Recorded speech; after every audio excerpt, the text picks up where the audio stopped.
Hello students, मैं हूं अमन खान। आप सब देख रहे हैं अमन केमिस्ट्री क्लासेस। तो चलिए अपन अपने कौन से लेक्चर पढ़ेंगे भाई? आज लेक्चर नंबर 10 पढ़ेंगे। उस लेक्चर नंबर 10 पे चलने से पहले अपन लेक्चर नंबर 9 में क्या पढ़ के आए हैं सर, उसके ऊपर थोड़ा सा गौर व फिक्र कर लेते हैं।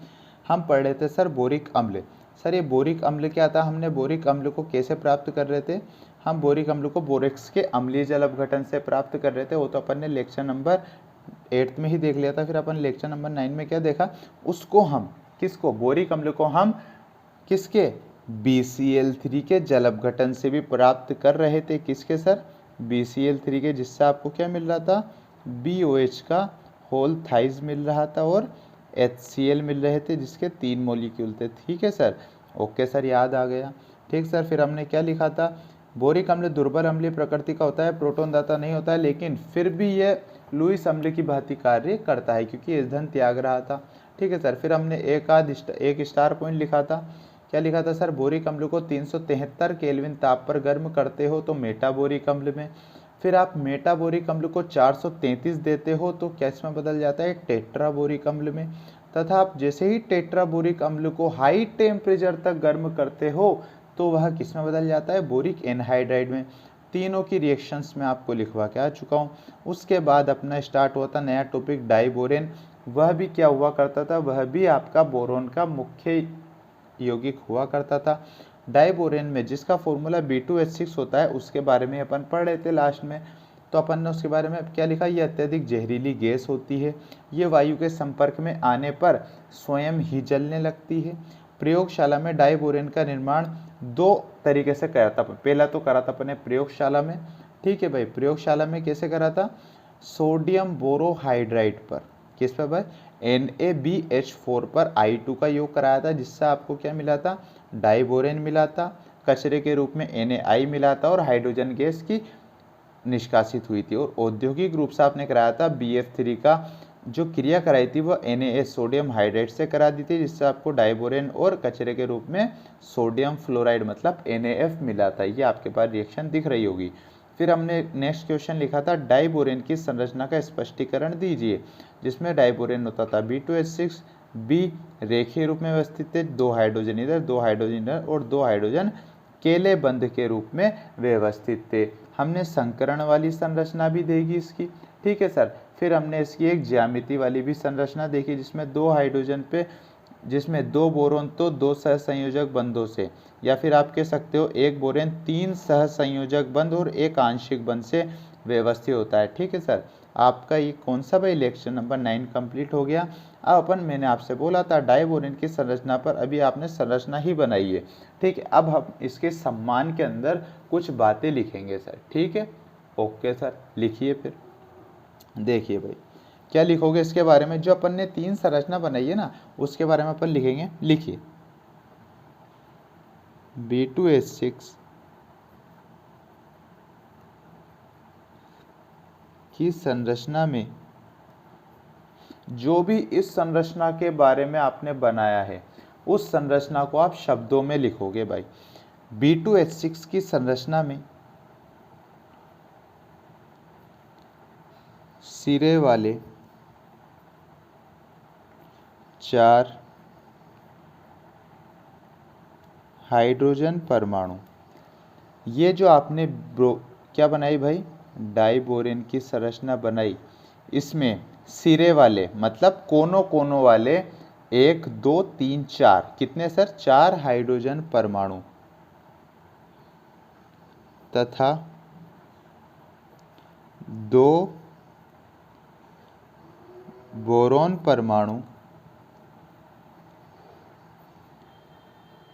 एक ही तल में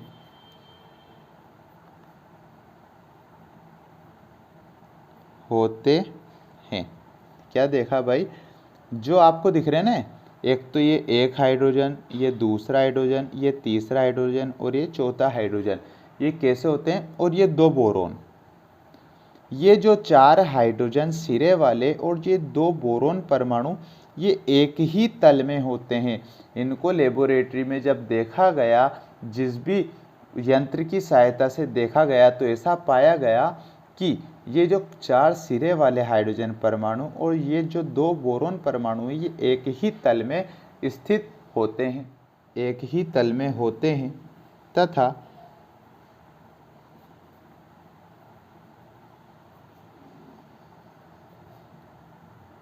इस तल के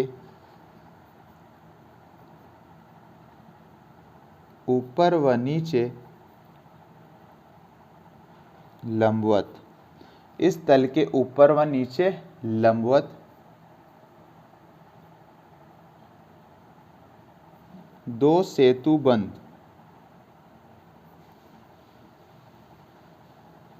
हाइड्रोजन परमाणु के होते हैं। मैंने आपको बताया था छोटी संरचना बना दूं क्या भाई, देख लो सर, दो बोरोन परमाणु और कोने वाले हाइड्रोजन परमाणु, ये तो क्या होते थे सर, ये एक ही तल में होते थे, लेकिन आपने दो बंध बनाए थे जिसे अपन ने केला बंध नाम दिया था सर, पक्की बात है, केला बंधी था क्या? हाँ सर केला बंधी था। इनको क्या बोल दिया भाई, तथा इसके ऊपर व नीचे, ये रहा ऊपर और ये नीचे दो सेतुबंध, क्या बोला सर, सेतुबंध हाइड्रोजन परमाणु के होते हैं। ठीक है sir, next star point, B2H6 में प्रत्येक बोरोन परमाणु पर sp3 संकरण होता है, sp3 संकरण होता है। मैंने आपको बताया था जो सेकंड संरचना आप बना के आए हो वह संकरण वाली संरचना है सर, ठीक है, और उसके बारे में आगे चैप्टर में आप अच्छी तरीके से पढ़ोगे। इस वजह से अभी तो बस आपको लैंग्वेज पर ध्यान देना है कि यहाँ पर हो क्या रहा है। तो B2H6 में प्रत्येक बोरोन परमाणु पर कौन सा संकरण होता है सर, sp3 संकरण होता है। इन चारों sp3 संकरित कक्षकों में से एक संकरित कक्षक, एक संकरित कक्षक रिक्त होता है, रिक्त होता है। मैंने वही आपको बताया था कि जैसे ही आप हल्के हाथों से आपका पेंच पलट लीजिए, अगर नेक्स्ट पेंच पे हो, जो हमने दो बोरोन बनाए थे, फिर एक ऐसी संरचना बनाई थी, चलो बना ही देता हूँ। कैसी संरचना सर, दो बोरोन आपने यहाँ बनाए थे, ठीक है सर, ये दो तो क्या होते थे सर, ये संकरित, ये संकरित, इसके ये संकरित, ठीक। यहाँ आपके क्या थे भाई, हाइड्रोजन हाइड्रोजन हाइड्रोजन हाइड्रोजन थे, पक्की बात है। और यहाँ पर क्या था आपके पास, एक था, एक आंशिक था। अब इधर क्या बनाओगे, एक आंशिक था तो इधर एक मजबूत था। अब मैंने लिखा B2H6 में प्रत्येक बोरोन परमाणु पर, इन दोनों में मतलब हर एक दोनों परमाणु पर sp3 संकरण, मतलब sp3 संकरण होता है। इस चारों sp3 संकरित कक्षकों, चारों का है सर, 1 2 3 और 4, ऐसे 4, ठीक भाई, चारों sp3 संकरित कक्षकों में से एक संकरित कक्षक, कैसा भाई, एक का है, ये रहा भाई, मैंने जो डैश डैश से बना रखा है ना, वह कमजोर है, वह आंशिक है, ठीक है सर। एक sp3 में से एक आंशिक संकरित कक्षक कैसा होता है सर, रिक्त होता है। देखो ना खाली है सर, पक्की बात है ना, यहाँ पर दो हाइड्रोजन थे, एक हाइड्रोजन ये रहा, एक हाइड्रोजन ये रहा। इस वजह से मैंने डैश डैश से बताया था, क्योंकि ये कैसा होता है सर, रिक्त होता है। इस संरचना में 4 बोरोन हाइड्रोजन बंध, इस संरचना में 4 बोरोन हाइड्रोजन बंध द्विकेंद्रीय, कैसे सर, द्विकेंद्रीय,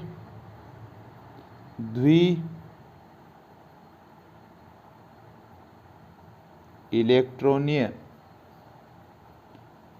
2 2 मतलब द्वि का मतलब 2, केंद्र का मतलब C सेंटर 2C व द्वि इलेक्ट्रॉनीय 2E बंद होते हैं तथा 2 सेतुबंध अर्थात बोरोन हाइड्रोजन बोरोन बंध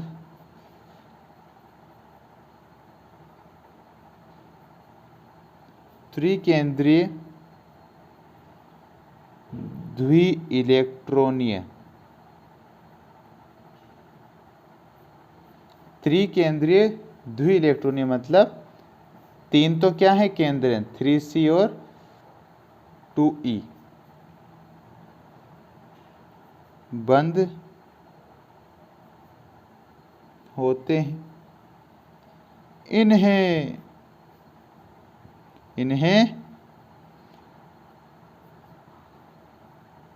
केलाबंध भी कहते हैं। क्या लिखा, अब अपन पूरे को समझेंगे भाई तबेश से। देखो भाई वहां तक आपका क्लियर था भाई, क्या था सर, इस तल के ऊपर और नीचे लंबवत 2 सेतुबंध होते हैं और 4 कोनों पर होते हैं, ठीक है। अब यहाँ पे क्या देखा आपने, B2H6 में प्रत्येक बोरोन परमाणु पर sp3 संकरण होता है। ध्यान रखना प्रत्येक बोरोन परमाणु पर कौन सा संकरण होगा, sp3 संकरण होता है। अब बहुत सारे बच्चे तो यही आशंका पाल के बैठ जाएंगे कि सर ये संकरण कहाँ की बला आ गई। तो बेटा मैं एक ही बात बोलना चाहूँगा आपसे, संकरण के ऊपर आगे पूरा चैप्टर पड़ा हुआ है, तो आप उसको वहाँ समझोगे ना, तो यह तो आपका चुटकियों में, क्या भाई, चुटकियों में मतलब सेकंड से भी कम सेकंड्स में क्लियर हो जाएगा भाई। इस वजह से ज़्यादा दिमाग न लगाएं, ठीक है सर। sp3 संकरण होता है प्रत्येक बोरोन परमाणु पर, और sp3 जब संकरण होता है ना तो 4 sp3 संकरित कक्षक बनते हैं। कितने सर, 4 sp3 संकरित कक्षक बनते हैं, जिनमें से 3 तो बंधे हुए भरे हुए होते हैं मतलब पूरे फिल होते हैं, और एक क्या होता है कक्षक, एक संकरित कक्षक रिक्त होता है, जिसको अपन ने डैश डैश से बता रखा है। फिर हमने क्या लिखा, इस संरचना में 4 बोरोन हाइड्रोजन परमाणु, क्या भाई 4 बोरोन हाइड्रोजन परमाणु। सर कौन से 4, ये कोने वाले 4 सर, कहाँ वाले, मैंने बताया था 2, इसमें 4 सहसंयोजक बंधे सर, जो कोनों पर हैं वो बड़े मजबूत हैं। तो 4 बोरोन हाइड्रोजन बंध द्विकेंद्रीय द्वि इलेक्ट्रॉनिक, द्विकेंद्रीय मतलब 2 तो क्या है बोरोन के केंद्र हैं, क्या है सर, बोरोन कहाँ पर है, मिड में है मतलब केंद्र में है। तो कितने बोरोन, 2, तो द्विकेंद्रीय, और कितने हैं एक बोरोन से जुड़े हुए, 2 इलेक्ट्रॉनीय मतलब इस हाइड्रोजन ने भी अपना 1 इलेक्ट्रॉन दे रखा है, इस हाइड्रोजन ने भी अपना 1 इलेक्ट्रॉन दे रखा है। इस वजह हाइड्रोजन कितने नंबर पर आता है सर, 1 नंबर पे। तो 1 नंबर पर आता है तो उसके अंदर मैक्सिमम कितने इलेक्ट्रॉन होंगे सर, पूछने वाली बात है क्या, 1 इलेक्ट्रॉन होंगे। तो द्विकेंद्रीय द्वि इलेक्ट्रॉनीय, ठीक है, क्योंकि 2 इलेक्ट्रॉनों का ही आदान प्रदान हो रहा है।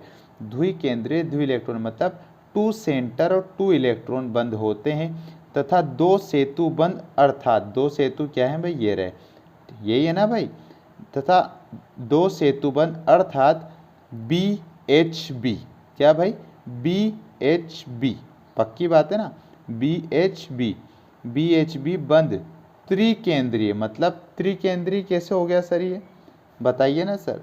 कितने हैं केंद्र में, 1 बोरोन ये रहा, 1 हाइड्रोजन ये रहा, 1 बोरोन ये रहा, तीनों केंद्र में है तो त्रिकेंद्रीय, और द्वि इलेक्ट्रॉनीय मतलब ये हाइड्रोजन भी अपना 1 इलेक्ट्रॉन दे रहा है, ठीक है सर, और एक हाइड्रोजन इससे 1 इलेक्ट्रॉनों का साझा कर रहा है, ठीक है सर। ज़्यादा अपन को रॉकेट साइंस की ज़रूरत नहीं है, बस जब होगा जो कोने वाले होंगे वह 2C 2E बताएंगे, और क्या है भाई जो सेतुबंध होंगे BHB वह कैसे बताएंगे सर, 3C और 2E बताएंगे। 3C क्यों, क्योंकि 3 सेंटर हैं, एक B है, एक H है, एक B है, ठीक है सर। कितने हैं, 3 केंद्र हैं और द्वि इलेक्ट्रॉन, इलेक्ट्रॉन कितने यूज हो रहे हैं, 1 इलेक्ट्रॉन हाइड्रोजन का, 1 इलेक्ट्रॉन हाइड्रोजन का, 1 इलेक्ट्रॉन बोरोन का, 1 इलेक्ट्रॉन बोरोन का। ठीक है, तो इस वजह से तीन तो केंद्र हैं और 2 इलेक्ट्रॉन इनके यूज हो रहे हैं। पक्की बात है सर, बंद होते हैं। इस सेतु बंद को ही क्या बोल देते हैं, केला बंद बोल देते हैं सर। ये मैं आपको पहले भी बता चुका था। ठीक है सर, ये आपका हो चुका है भाई डाइबोरेन कंप्लीट। अब अपन चलते हैं अपने नेक्स्ट क्वेश्चन पे। देखिए भाई अपना नेक्स्ट क्वेश्चन क्या है, लिखवाइए सर, लिखो भाई। पुराना क्वेश्चन आएगा, कुछ यादें ताज़ा कराऊंगा भाई, 10th क्लास का है। देखिए, फुलरीन अणु पर संक्षिप्त टिप्पणी लिखिए। फुलरीन अणु पर संक्षिप्त टिप्पणी लिखिए। ये फुलरीन अणु सुना है क्या सर आपने नाम? सर हमने सुना तो है, बाकी याद नहीं आ रहा। बेटा सब सुनते ही हैं, याद किसी को नहीं आता। जब सर आधे से ज़्यादा लिखवा देते हैं ना, तो बच्चा कहता है कि सर ये तो हमें याद था। तो बेटा ऐसा ही होता है। तो फुलरीन अणु था कार्बन का अपर रूप। या आप 10th क्लास में पढ़ के आए हो कार्बनिक यौगिक चैप्टर के अंदर, जो आपका चैप्टर नंबर 8th हुआ करता था भाई 10th क्लास के अंदर। ठीक है सर, तो हम इसका आंसर लिखेंगे। सबसे पहले इसके अंदर हेडिंग डालेंगे, फुलरीन अणु का निर्माण। आपने हेडिंग डाली इसके आंसर के अंदर, सबसे पहले फुलरीन अणु का निर्माण। ठीक है सर, फुलरीन अणु का निर्माण कैसे, लिखिए। हीलियम, ऑर्गन आदि। अब आप जानते हो, मैं आपको पढ़ा के आ चुका हूँ, हीलियम, ऑर्गन, नियोन आदि क्या होती थी सर? अक्रिय गैस होती थी, बड़ी खुशहाल गैस होती थी। ये किसी अन्य परमाणु से कोई रिएक्शन नहीं बताती थी। ठीक है सर, हीलियम कोमा ऑर्गन आदि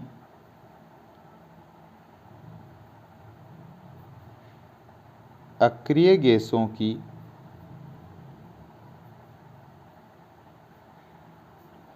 उपस्थिति में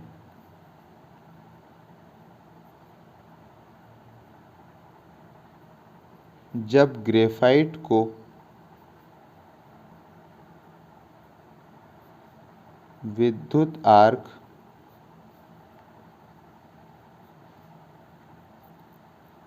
में गर्म किया जाता है, तब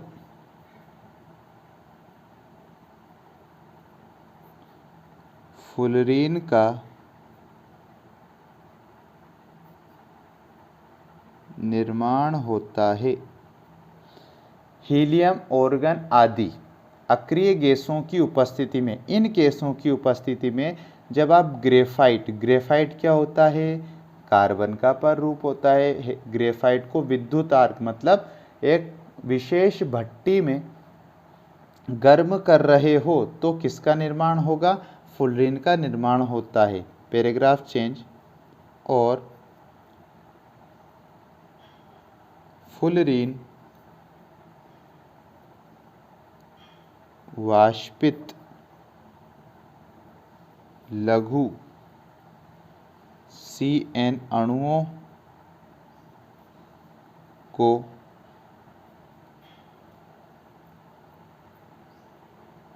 संघनित करने पर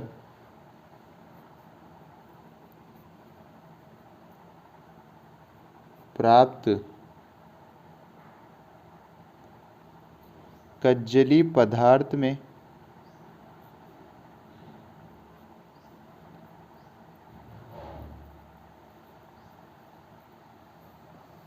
मुख्य रूप से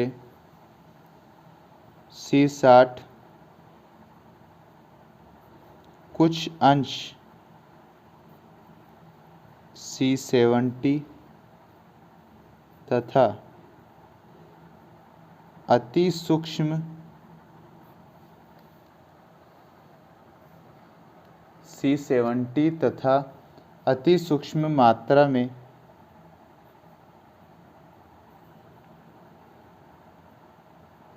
(350) या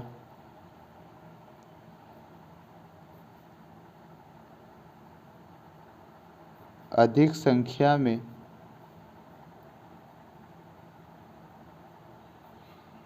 कार्बन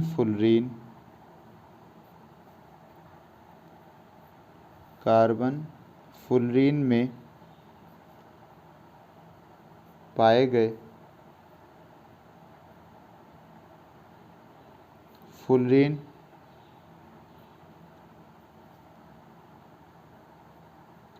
कार्बन का शुद्ध रूप है, क्योंकि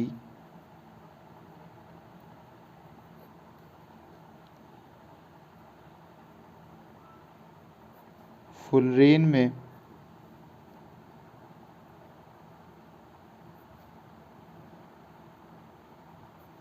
किसी प्रकार का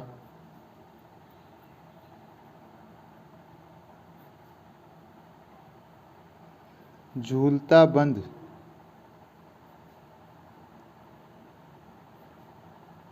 नहीं होता है। देखिए भाई, फुलरीन अणु का निर्माण कब होता है? जब आप हीलियम, ऑर्गन आदि अक्रिय गैसों की उपस्थिति में, जब आप ग्रेफाइट को एक विशेष प्रकार की विद्युत आर्क या भट्टी में गर्म करते हो तो आपके पास फुलरीन का निर्माण हो जाता है। अब ये होता क्या है, इसमें कितने रूप होते हैं, कैसा ये होता है? फुलरीन वाष्पित लघु CN अणुओं को संघनित करने पर, क्या बोला?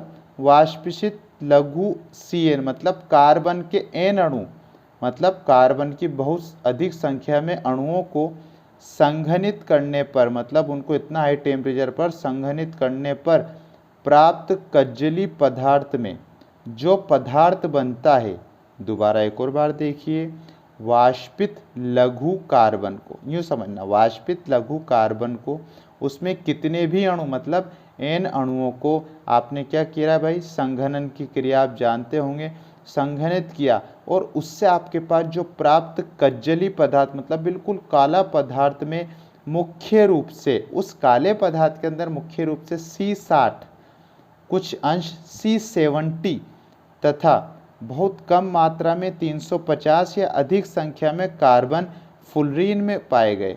या तो C60 रूप में पाया गया फुलरीन, या कुछ अंश C70 में पाए गए, या फिर बहुत कम मात्रा में 350 या अधिक संख्या में कार्बन फुलरीन में पाए गए।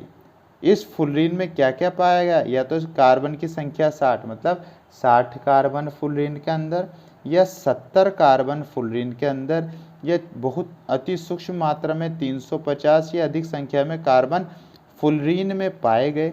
फुलरीन कार्बन का शुद्ध रूप मतलब बिल्कुल प्योरेस्ट फॉर्म होती है, क्योंकि फुलरीन में किसी प्रकार का झूलता बंध किसे कहते हैं सर? जैसा भी अपन पढ़ के आए हैं डाइबोरेन में, उसमें क्या पढ़ा सर अपन ने? झूलता बंध, केला बंध पढ़ा था ना सर, वो भी तो झूल ही रहे थे ऊपर नीचे, तो इसमें कोई झूलता बंध उपस्थित नहीं होता है सर। ठीक है सर, तो आप देखिए संरचना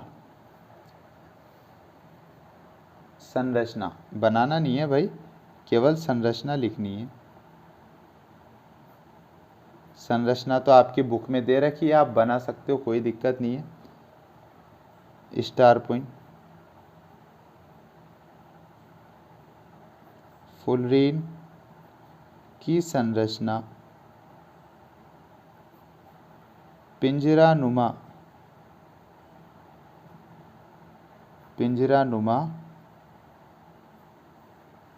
होती है।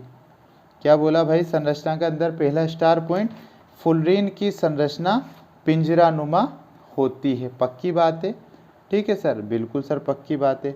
अब इसकी संरचना पे हैं भाई बड़े बहुत सारे स्टार पॉइंट।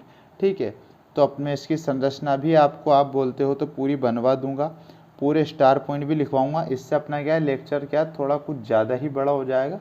इस वजह से अपन फुलरीन की संरचना के टॉपिक को यहीं पर करते हैं फिनिश। आई होप कि आपको वीडियो पसंद आई होगी। अगर आपको वीडियो पसंद आई हो तो लाइक करें, शेयर करें, कमेंट करें। ठीक है सर, कुछ भी प्रॉब्लम आती है तो कमेंट कर दिया करो भाई, शर्माया मत करा करो। ठीक है, और हमारे चैनल को सब्सक्राइब करना मत भूलना भाई, और बेल आइकन को भी प्रेस कर देना, जिससे हमारे आने वाली वीडियो की नोटिफिकेशन आप तक आसानी से आ सके। तो मिलते हैं अपन अपने नेक्स्ट लेक्चर में।